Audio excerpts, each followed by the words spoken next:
This is J. Krishnamurti's second public talk at Rajghat, 1976.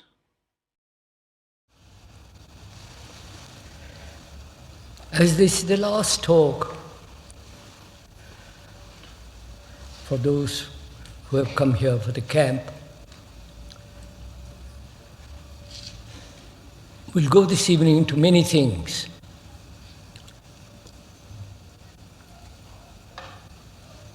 And I'm afraid we cannot go into details, but we'll give a general outline, and perhaps some of us can think over it if we are serious afterwards. We have been talking over together what is communication? Not only verbal, but non-verbal. Communication implies, doesn't it, sharing. Not merely accepting or undertaking a certain series of ideas or sentences, but to communicate implies sharing, partaking, being responsible in that examination, neither agreeing or disagreeing. We talked about the question of, from childhood, being hurt deeply, and the consequences of that is violence, resistance, withdrawal, isolation, and all that follows from that hurt. And therefore, from that, any perception, any action must be distorted. I think that's very clear. And also we talked about fear, whether it's at all possible for human beings to be totally, deeply, radically be free of all fear, psychologically. Because fear is a dreadful thing. Not only physically it contracts one, but psychologically it acts as a barrier. Again, a distorting factor in action. I think we all saw that as much as we could the last time we talked about. And this evening we're going to talk about several things, which is pleasure, the nature of pleasure, the structure of it, then what is the whole movement of desire which brings about pleasure, and perhaps also fear, and whether there is an ending to sorrow.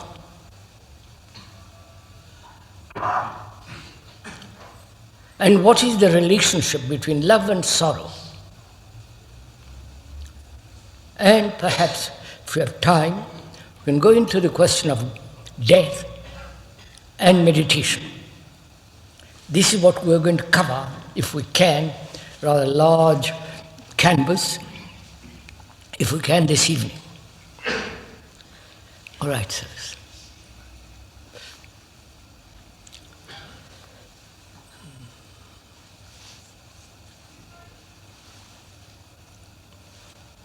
I think one should understand, or rather explore, the question of desire, which so deeply permeates, deeply rooted in our consciousness.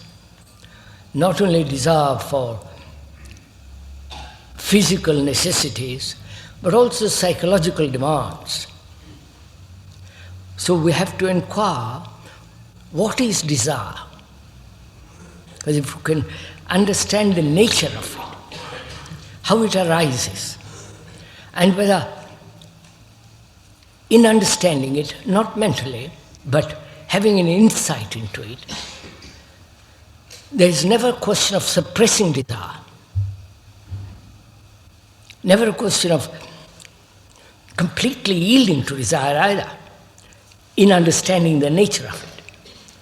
So we're going to ask from the beginning, what is desire? How it arises? Why man, and especially the so-called religious people, have tried to escape from it, tried to suppress it, tried to transmute it, as they call it, into higher energies of desires and so on. So what is desire?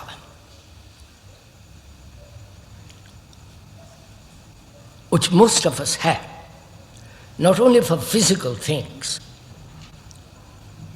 desire for food, clothes, shelter, better shelter, and so on, but also a desire to achieve, to become, to transform ourselves into something better, nobler, and all that. The whole movement of desire. All right? You are prepared to face all this with me this evening.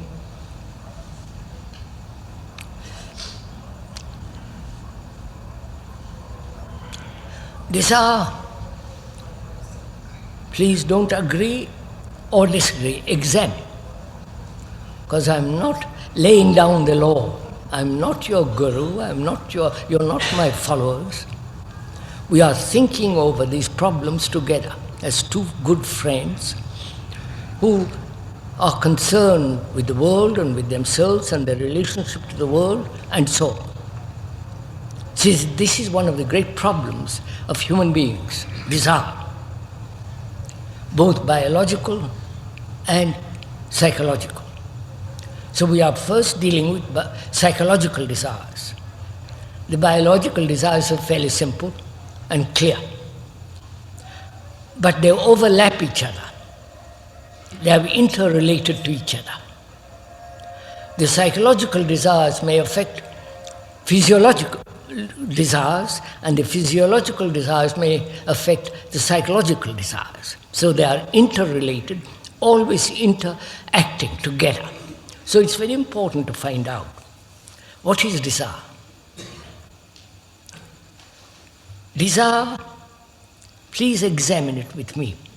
Desire is sensation, sensory activity, plus thought, and that brings about desire, and that desire creates the image. Right? Sensation, thought, desire, and the image. The sensation is sensory perception, contact, feel, touch, all that. Then thought comes in, like, dislike, noble, ignoble, wanting more, and so on. And then there is desire, and the image built through desire. I think that's fairly clear if one goes into it. Don't learn it by heart, please. And repeat it to me a little later. But if you could examine it, you will see the same thing. It will be yours, then not mine. Now the problem is, one must have sensation, natural, otherwise you are dead. All the sensory perception, all the sensory activity must be highly sensitive. That is to live sensory completely. But when thought interferes with it, then it becomes desire. So question is, can we perceive, see a mountain, a tree, a water, man, woman, with all your senses, and not allow thought to interfere, and therefore the activity of the senses are not fulfilled through desire, image, and action? I wonder, are we capturing some of this, what we're talking about? You know, it's like this. Have you ever looked at the river with all your senses?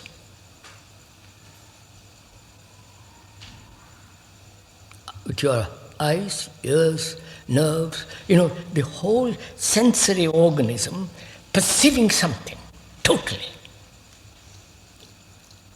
and not allowing thought to come in, pervert it, which becomes desire, image, and action.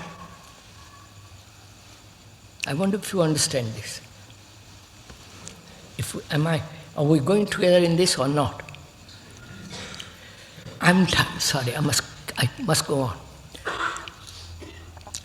So, the whole problem of discipline disappears. Discipline, as it is now understood traditionally, is to control, suppress, conform, imitate, and so on.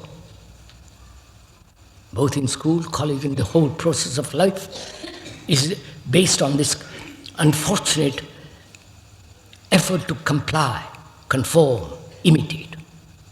The word discipline means actually to learn. When you learn, that very act of learning is its own order, creates its own order. I wonder if,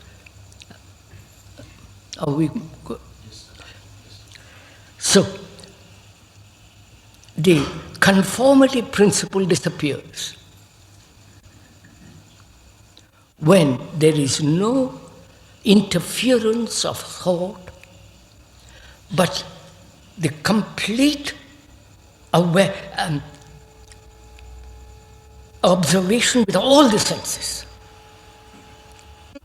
Then there is no conformity, because there is no thought creating desire and action.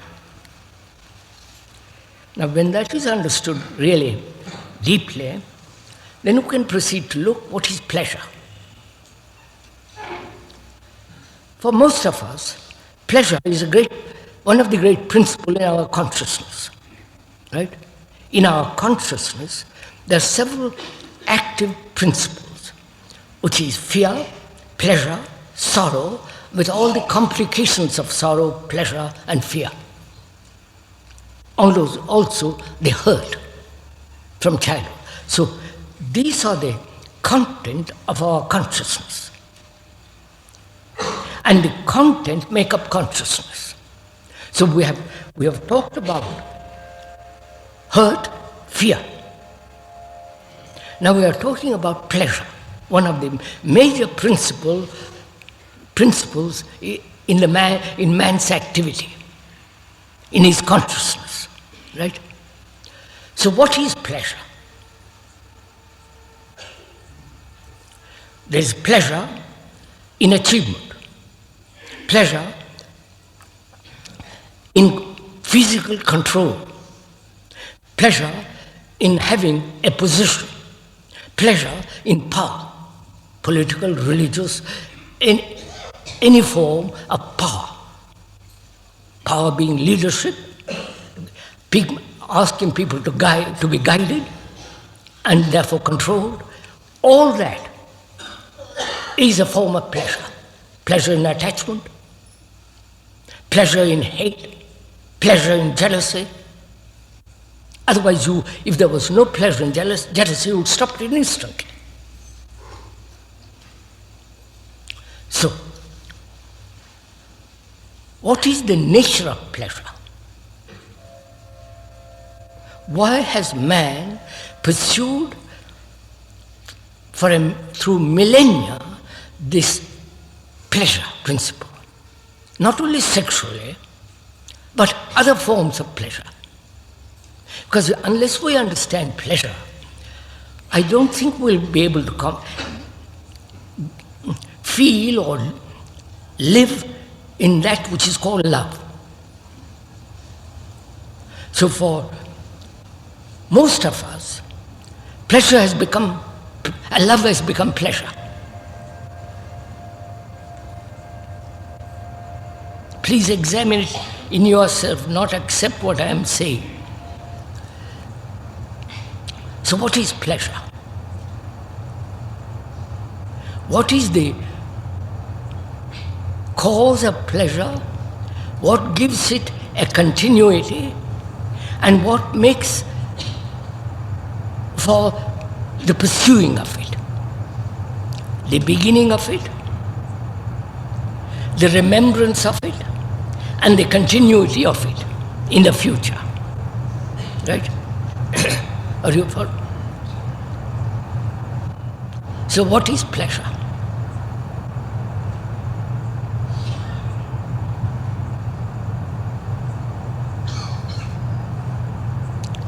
When you go to the temple or to go to a guru, there's a pleasure principle involved in it. Right? Don't let's beat around the bush. There is what is involved in it. Which means what? That you really want to continue in a certain form of pleasure. And the movement of pleasure, how does it come into being? You understand? Are we meeting each other? When you see something beautiful, if you ever see it, a river, sunset, a beautiful person, clear-eyed, all the rest of it, beautiful person, you see great beauty. At the moment of perception, there is no pleasure. At the moment, at the second of seeing that river, or a beautiful person, or the mountain, or hearing a song, at the second of perception, there is neither pleasure, nothing.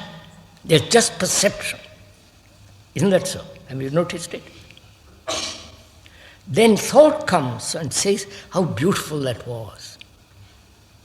How lovely that was. What a great pleasure that gave me. So, thought gives it a continuity. From the remembrance of something in the past as beauty, then thought comes, makes it a memory, then there is the pursuit of that memory, the continuity of that memory, wanting more. Right? You followed this?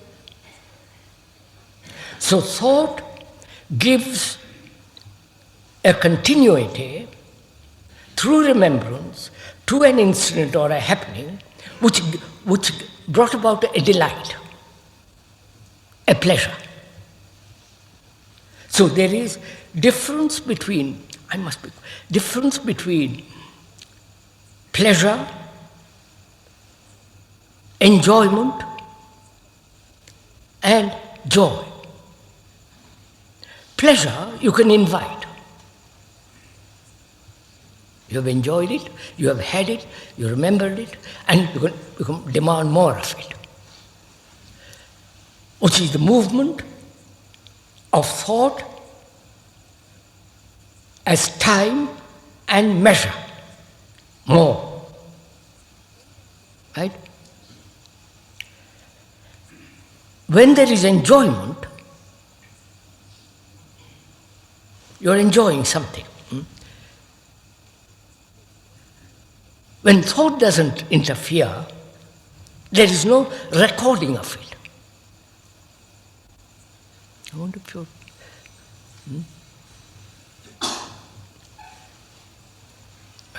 Right? And joy, you cannot invite. It comes. When you are not wanting it, when you are not concerned about it, there is sudden feeling of great joy. Joy, enjoyment, and pleasure.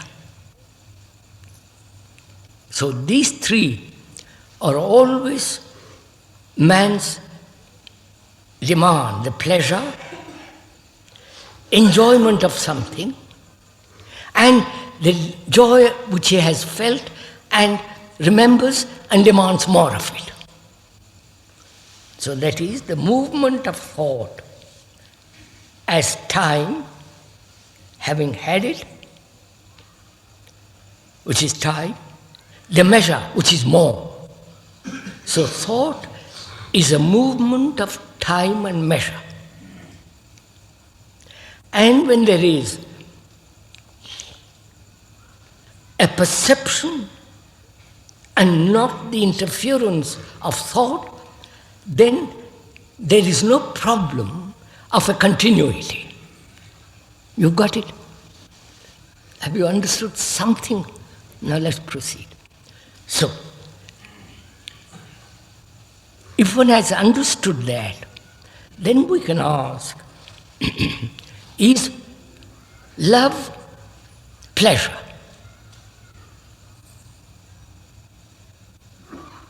Is love desire?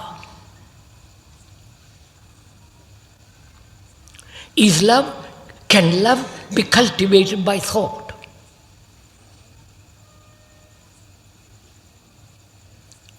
And as modern civilization, and perhaps in the ancient civilizations also, love has been related to pleasure. Right? I love my husband, love my wife. Pleasure, sexual pleasure principle, comfort, all the rest of it. I don't have to go into all the domestic details. So there is that. One has to go into this question whether to find out what is the relationship of love and pleasure. Is there love when there is pleasure? Is there love when there is a desire, which is the movement of thought as measure? Is there love when there is sorrow?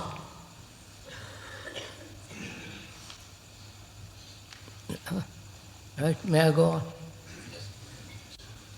Are we following each other somewhat?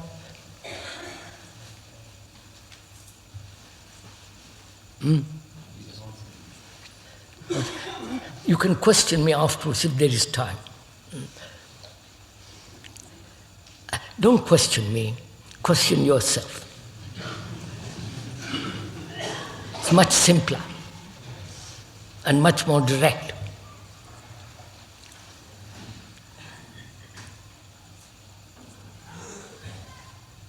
Because what is happening in the world, if you've inquired and observed what is actually happening in the world, you will see that Marxism, Marxism? Marxism, in all its variety, including Mao's variety of Marxism, and analysis are the two principal factors that are operating in the world at the present moment. Marxism, with all its varieties, and the whole mechanical process of analysis. And these two principles are tremendously active in the world at the present time. And they are destroying love. I don't know if you are. And is love brought about through analysis? Or through any form of compulsive, of tyrannical acceptance of any authority.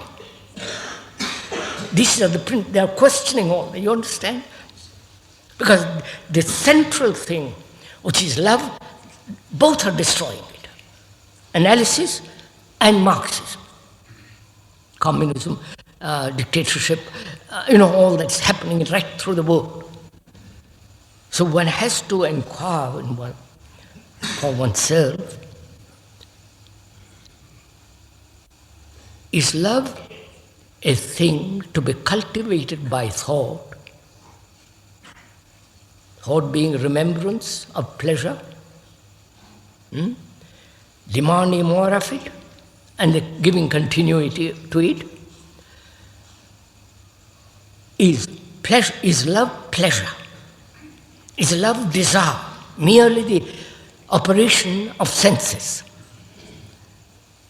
sexual or otherwise. Is love,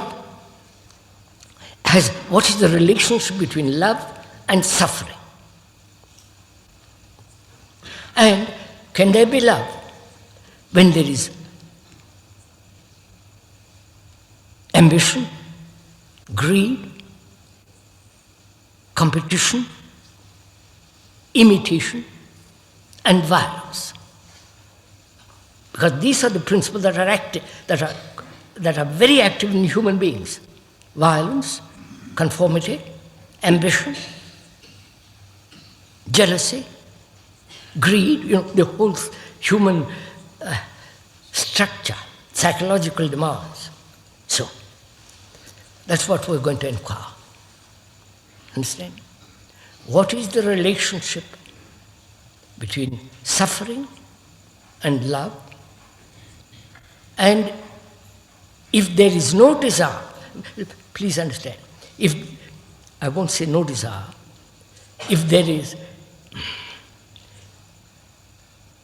if all the senses are alert, without the interference of thought, what relationship have the senses with that tremendous activity to love? Are we meeting somewhere? So, look at a river or anything with all your senses, with your eyes, with all the senses, fully awakened, look at it. And the moment thought which is also a sensory activity, but it assumes the major activity, when thought doesn't interfere, what takes place? You understand what I'm saying? I look at those flowers, not only visual, but smell it, taste it, see the whole beauty of it. Because my senses are tremendously awake, I see the beauty of it, the fullness, and leave it there, and not let thought interfere. I wonder if you get this. Huh? Is that possible? Because thought is so quick. You see? Look, I look at that flower with all my senses. Thought comes and says, it's not arranged properly.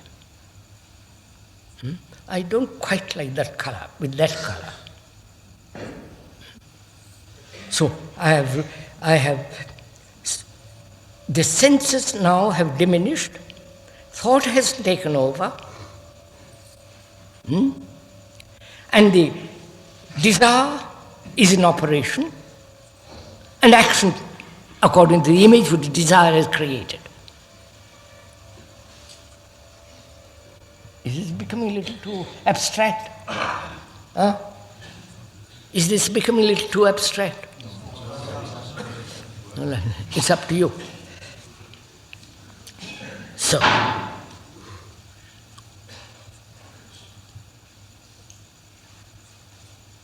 then, what is the relationship between suffering, sorrow, grief, and love?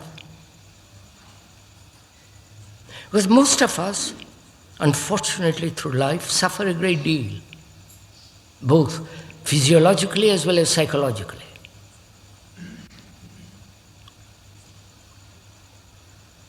And they react on each other, Physiological, psychological, that's obvious. Psychosomatic and all that. So, why does man tolerate suffering? You understand my question? One can understand physiological suffering. I've got a bad eye or bad leg or and so on, I can tolerate it, not let it interfere with my clarity of perception. Therefore, I have to be very watchful that the physical suffering doesn't interfere psychologically. That requires great alertness, watchfulness. So I'm asking, why has man born, carried the burden of sorrow? Not only the little isolated human being, but humanity as a whole. Wars throughout millennia has brought immense suffering. Poverty, a whole gamut of suffering. Why? Is there no end to it?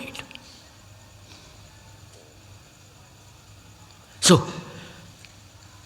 what is the relationship of love to a human being, relationship of love for a human being who is suffering? You understand? Psychologically suffering. Or is there no relationship at all? That is, a human being who is tortured psychologically, going through agonies, suspicions, secret desires, depressions, what human beings go through. Surely there is to such a person, love cannot be, because he is self-centered, his activity is self-centered, and so on. Therefore, love is not when there is suffering. I wonder if you see this. So, the question arises, can suffering end? Psychological suffering. Right?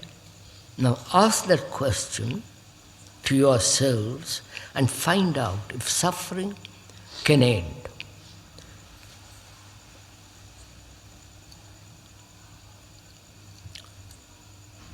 I lose my son, my death occurs, and I suffer. My wife dies, and I suffer. And my husband runs away with somebody, I suffer. And I suffer because I'm a little man, and I see great power principle operating in the world, suppressing me. There is no freedom. Everybody on top has freedom, but down below I have no freedom. And that's suffering also. I can never have a clean bath, clean clothes. That's also suffering. So can suffering end? Because this question must be asked and the answer must be found for it. Because as we said the other day, if there is a radical change in one's consciousness, that is the ending of fear, the wiping away of hurts and never hurt again, and the understanding of pleasure, not destroying pleasure, but the seeing the whole nature of pleasure. If there is a radical change, also with the ending of sorrow, there is a total revolution in consciousness, which will affect the whole of humanity. if you as a human being radically, fundamentally undergo psychological revolution, because you are humanity, you understand? Then you as a human being affect the whole consciousness of the world. Look, sir, it's very simple. The Buddha has affected the consciousness of the world, right? Jesus, if he existed or not, the priests have made him into something, and that has affected the world. Lenin, Marx, Hitler, every strong person or evil person affects the world.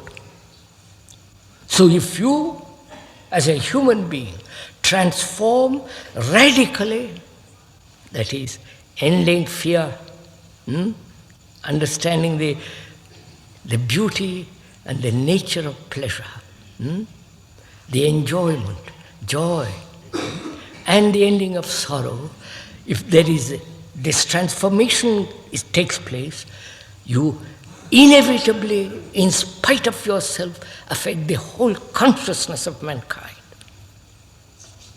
And that's why it is so tremendously important that each human being transform himself. Right? So we are asking, can sorrow end? Not suppress it, not run away from it, not analyze it and dissipate it. Right? You understand? Not give the sorrow to some other cause and say that is the reason why I suffer. So we're asking, is there an ending of sorrow which man has carried for millennia and going beyond sorrow? Sorrow is the intensification of certain forms of energy. Right? I'm just thinking aloud. It's a certain energy. I lose my son and I'm shocked. And I'm in sorrow. Right? Or I lose my wife, doesn't matter, I take my son. I haven't got a son, but I take him. That's an example. What happens? He dies. There's a physical shock. Tears, nervous response, and a sense of deep isolation.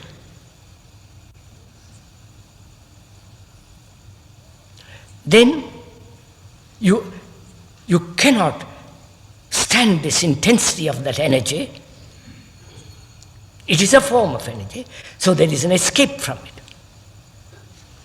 Right? Please listen to all this. Escape from it. A temple, a guru, an explanation, reincarnation, those are all and abstractions of the fact. Right? You are wandering away from the fact. Now, it is a fact that he is dead. It's a fact that I can't have him again.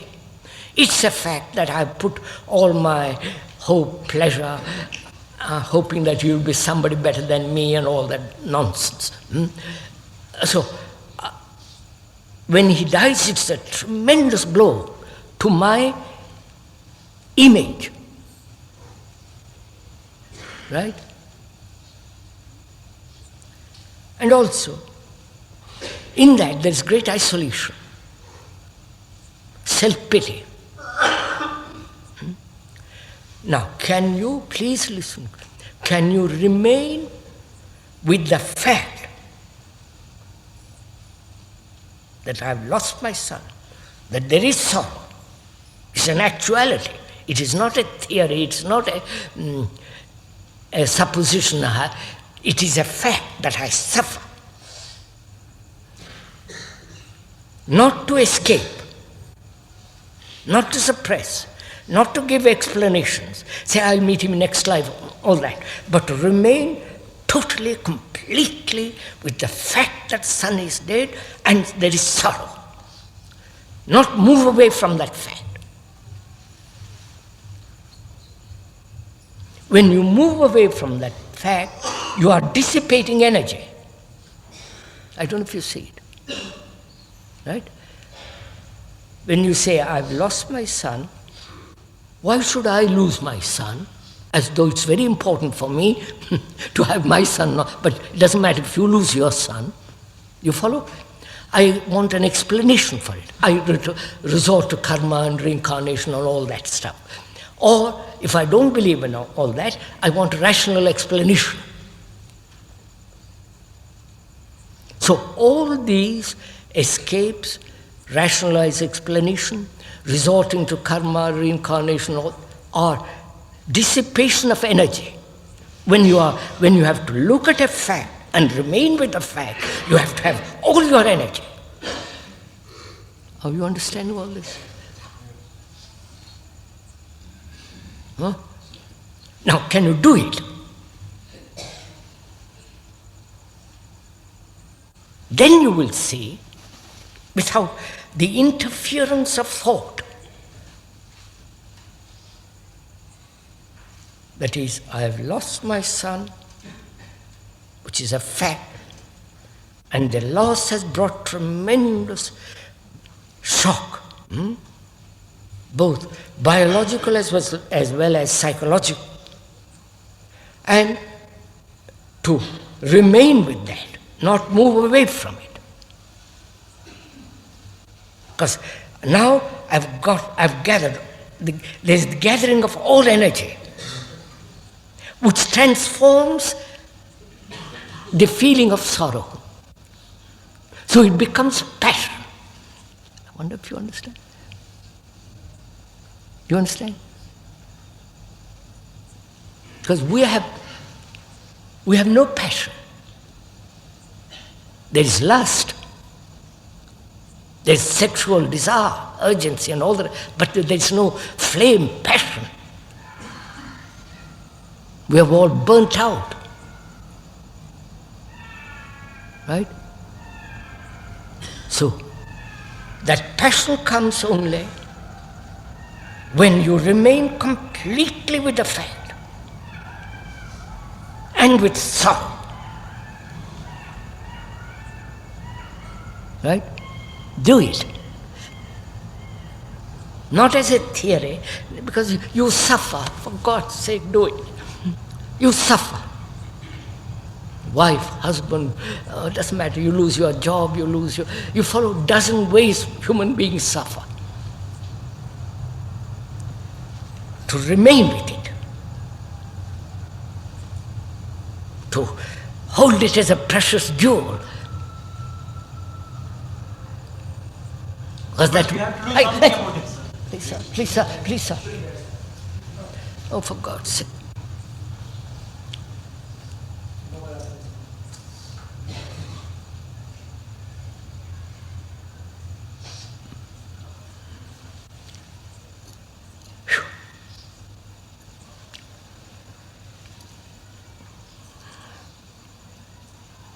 Sir, this is one of the most important things in life to understand. Not only sorrow, but fear, pleasure. To remain with it and not move away from it. If you are afraid, fear. Remain with it. Look at it.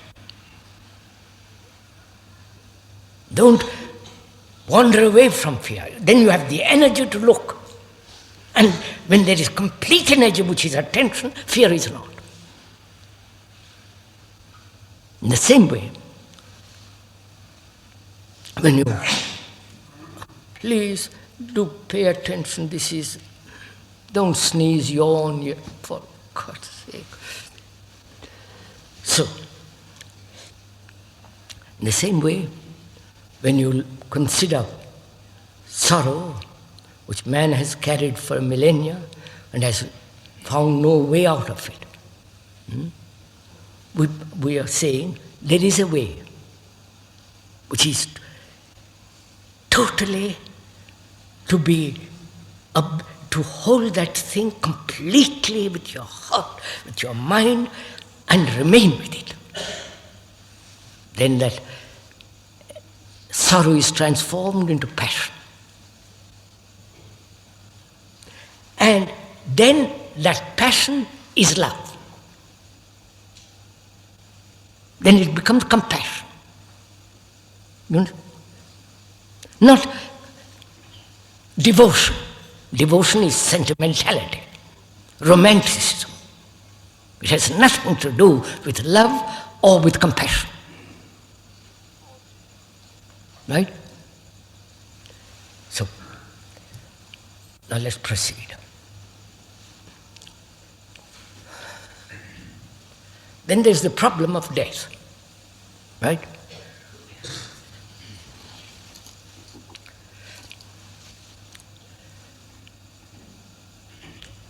It's very important to ask not what is after death, what is before death. You understand my question? Do you understand what I'm saying? We're always asking what happens after death. Right? We never ask the question, what is before death? You get it? So we are asking that question. What is before death? Which is the life that you lead before death. The 60 years, 50 years, or 8 years, or 10 years, doesn't matter what years. The life that one leads before death is much more important than what happens after.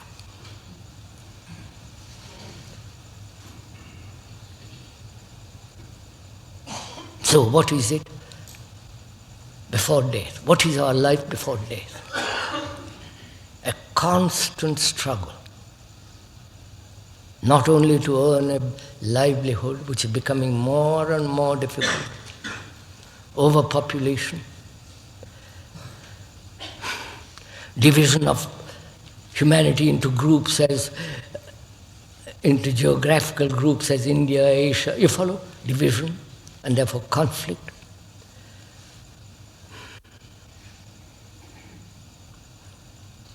So we are asking, what are we asking? About this divisions. Yes, we said what is before death? We said what is before death? What is your life during the years that you have lived till the last minute? What has been your life? Your life, not mine.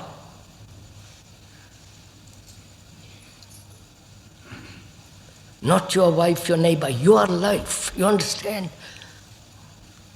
A series of conflicts, struggle, misery, confusion, battle.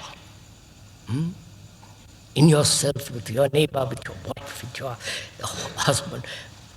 If in a series of conflicts, jealousies, struggle, sorrow, pain, that's your life before death. Right?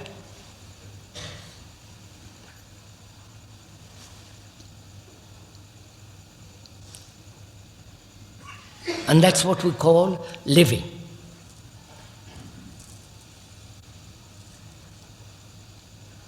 And when you see that, actually, it's a terrible thing to see it. Right? You understand? It's a tremendously sad thing to see how human beings waste their life. You understand, sir? So, before and the actual fact of death and after. That's what we're discussing now.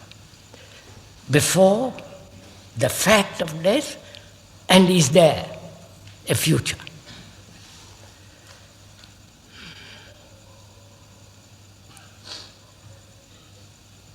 we are saying death is inevitable, obviously, because we misuse our body, organ, spoil it, destroy it through comfort, taste. We follow all the business of it. Indulgence in every form, sex and otherwise, and gradually wear it out. The more struggle you have, the greater the wearing out of the brain. When there is no struggle, no conflict, no effort, the brain becomes something extraordinary. We'll go into that for a time. So, there are this thing, the fact of living, which is confusion, misery, conflict, all the rest of it. Then there is the fact of dying, fact. These are facts. The other may be, may not be. I'm going to go into all this.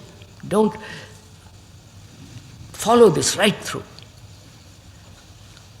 The continuity of our life through 50 years or 100 years, whatever the length of time, in that time, we're destroying each other, right? There is no love. These are actual facts. We are competing with each other, ruthless with each other. We are willing to kill each other in the name of God, in the name of religion, in the name of nation. Economically, we are becoming more and more entangled and strangled because of overpopulation. So our life, your life, is a battle, is a confusion, is misery. Right? I'm not exaggerating, I'm just showing it. Facts. And that life comes to an end. That is the brain, which has sustained this, which has manufactured this through thought, right? Thought has been responsible for this misery and confusion. And this thought is the result of, the result of memory, responsive memory knowledge, which is stored up in the brain, a material process. When that brain, through lack of oxygen and so on, disease, dies, thought, as we know it, comes to an end. That's one point. I'm going into it.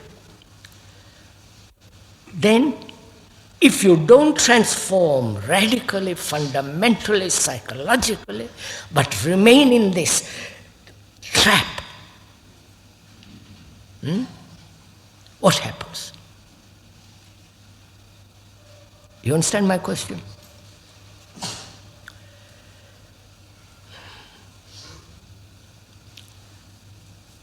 So we have to inquire, what is a human being? As you are, what is a human being? You go to America, Europe, Russia, China, India, the world over, and human beings are suffering in sorrow, in grief, in ambitions, jealousy, hating each other, violence. So you are, please you are the rest of humanity, because you are like that. Right through the world, you may have your peculiar idiosyncrasies, peculiar habits, but basically, radically, you are like the rest of the human beings. They are suffer, they are agony, they are in despair, depressed, in sorrow, crying. You don't understand all this.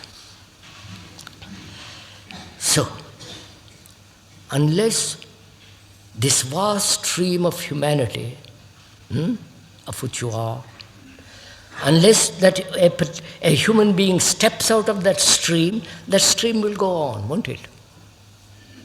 You get the idea? Human beings live this way, wherever they are. That's the stream going on. And that stream goes on, and you die. But the stream will go on. And the manifestation of that stream, please listen, I'm just looking at it. The manifestation of that stream becomes another human being with equal misery, confusion. And people say, yes, there is reincarnation. There's been books written about it, scientists have investigated, this is part of it is true, and so on, so on, so on. You can indulge in all that you want to. So, unless a human being radically transforms himself, that is, move away from that stream, step out of that stream will go on. Right? That's one problem. The second problem in that death is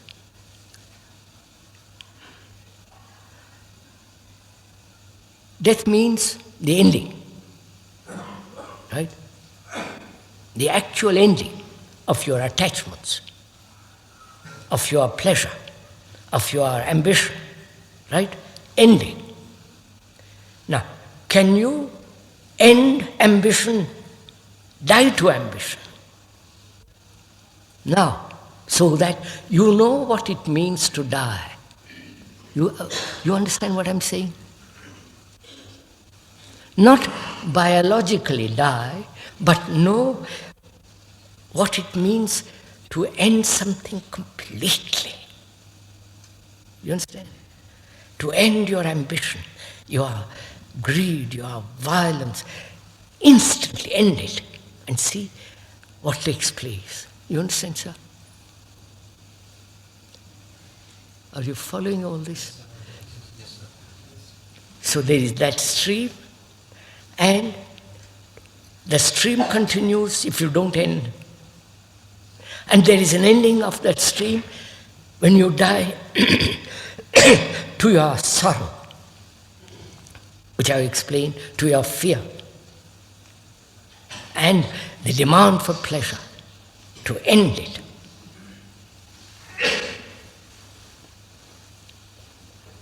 Then your brain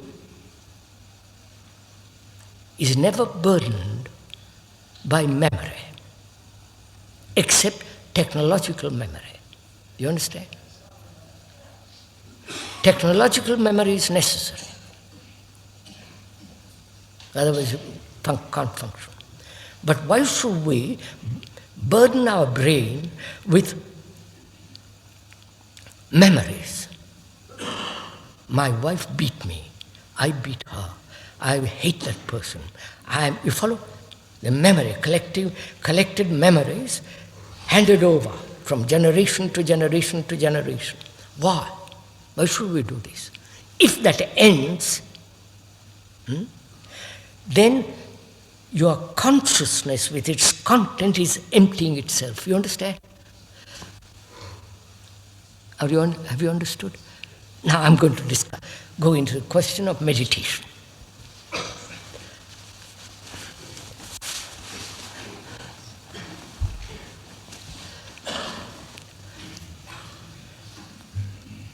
Don't take immediate posture, please.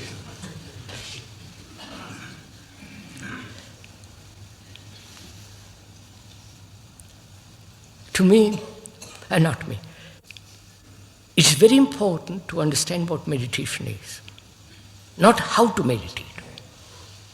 Please, not how to meditate, but what is meditation. If you understand the depth of what is meditation, then you are meditating. You follow? You understand? If you see the importance, the beauty, the richness of meditation, see it. Not how to meditate, but then that very perception is meditation. I'm going to go into that.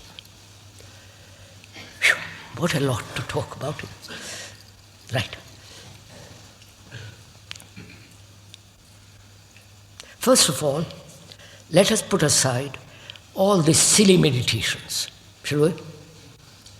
Transcendental meditation, which is just taking a nap for 20 minutes, in the morning, in the afternoon, in the evening, repeating some words. That is sheer nonsense. I don't know. I believe they have, in America, it has become $20 million institution. You understand? $20 million industry. You can imagine what it is like when it becomes so much money. So we can push that aside. Then we can also push aside the whole idea of practice. Practice implies system. System implies a mechanical process of repetition. Right? You have a system of meditation. I'll come to that presently. Which is, I practice every day to try to control thought. Or put my mind on an image. Or repeat certain words, Sanskrit or other words. So what is the effect of a system, practice, on the brain? You're following all this? It becomes mechanical, right? In mechanical habits and activity,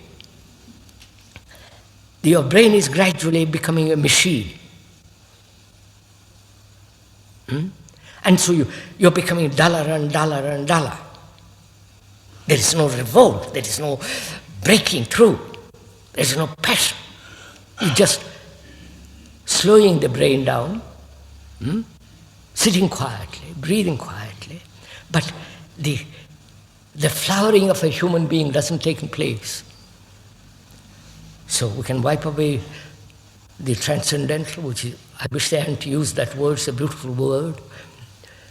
Then we can put aside systems. If you see, don't put it, if you see it, what it does, our brains are already mechanical. Tradition is a mechanical repetition. Rituals are mechanical. They give you a certain form of sensation and so on, but it is mechanical. The repetition of yoga, all the rest of it. So we can put aside all that. Then we are concerned with concentration, control, and attention. Concentration. What is concentration?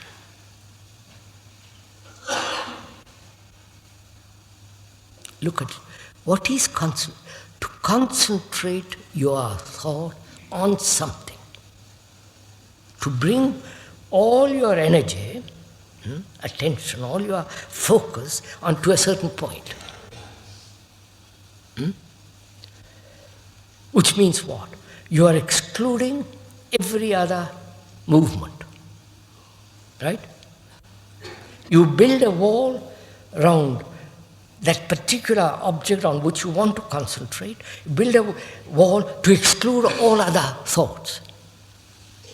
Right? So, concentration implies an entity who is concentrating on something. Right? Which in that there is implied, there is a controller and a controlled. Right? Are you all getting tired?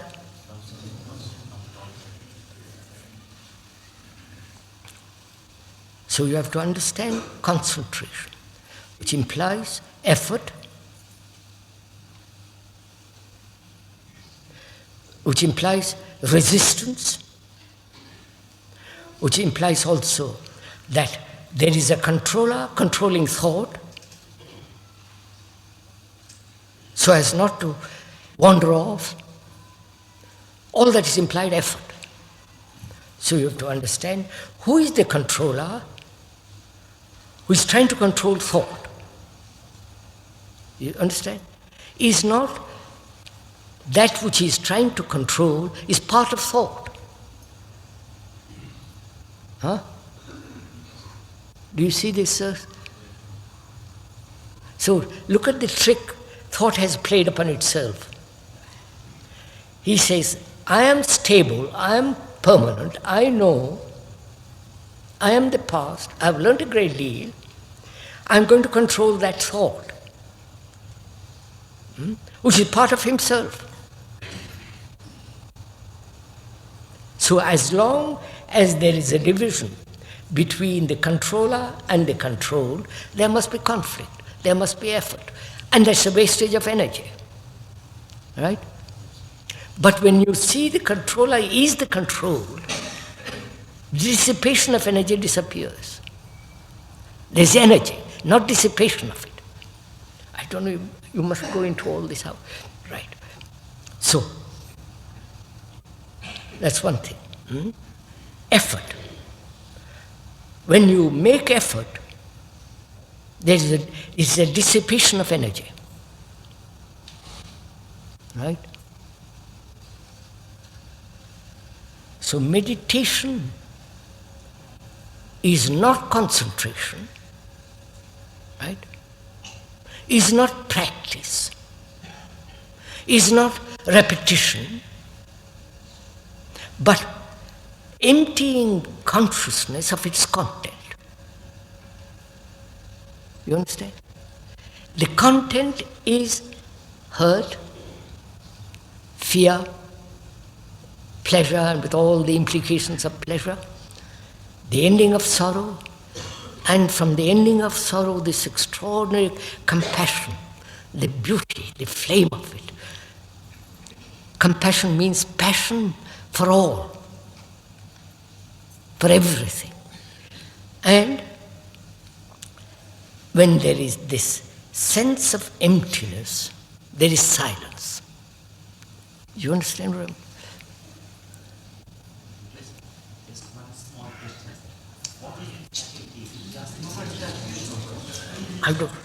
You can ask me a little bit afterwards. If you're following this, you won't ask questions. If you're actually doing it, you're involved in it. Your heart, your mind, your body, everything is involved in it. There's no room to say, well, what do you mean by that? Because you're asking yourself then, not somebody else. So, silence that's cultivated is no silence, right? It's an abstraction of thought called silence. Look, sir, silence is silence. There is silence between two noises, right? Between two notes in music. There's silence between two wars. There's silence between two quarrels. But that's not silence, right? So, anything thought has created or is thought of as silence is not silence. I wonder if you see this. Right? Do you see it? Right, sir? So, silence comes into being when consciousness with its content is empty.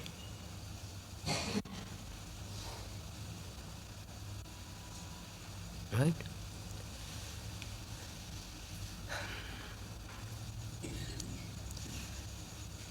In that silence, are you going to practice all this? Huh?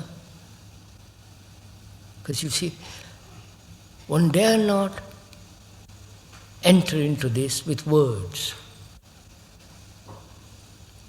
Because you capture the words and you are destroyed. Words have a meaning. Look, sir, I'll show you something.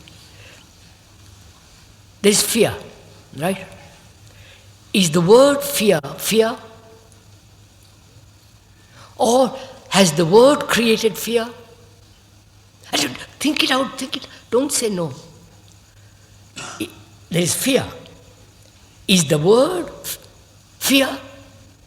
Or has the word created fear? So, if there is no word, is there fear? So we are slaves to words. Right? So, one must understand the word is not the thing. The word door is not the door. So the description is not the described. But we cling to the description because there's a verbal structure, there's a meaning in it. Words have certain meaning, and that we are satisfied with that. We never say, finish with that, let's look at the described. And you can only look at the described if you have laid the foundation. If there is the foundation where the mind is free. The brain is no longer contaminated by thought. I wonder if you understand all this. Then out of that comes silence. Not manufactured by thought, by a guru, by influence, by practice. And in that there is great beauty. Because more and more we are destroying beauty, both outwardly, and we never know what beauty is inside. So because we don't know what love is, therefore we don't know what beauty is. Right? So in that silence,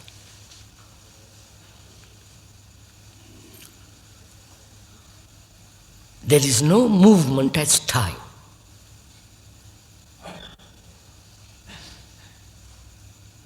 Therefore, time, thought comes to an end. Not through compulsion, through control, but naturally, easily, without any effort, because thought has realized its own place, has realized its own limitation. It can, whatever it projects is still limitation, because in itself it's limitation. Therefore, in that silence there is no movement of time. You know what that means, sir? That's enough for this evening. Right?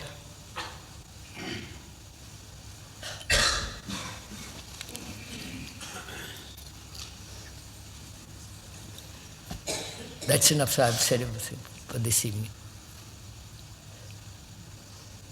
How do we start the thought process?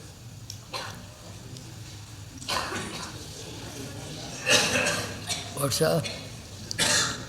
How to? Start the process of thought. How to stop the process of thought. I wonder if you could not ask questions, but inquire into yourself all this. Look at yourself as though in a mirror. The speaker is acting as a mirror, right? When you see yourself in the mirror, then you can destroy the mirror. Right? So, use the mirror and then destroy it.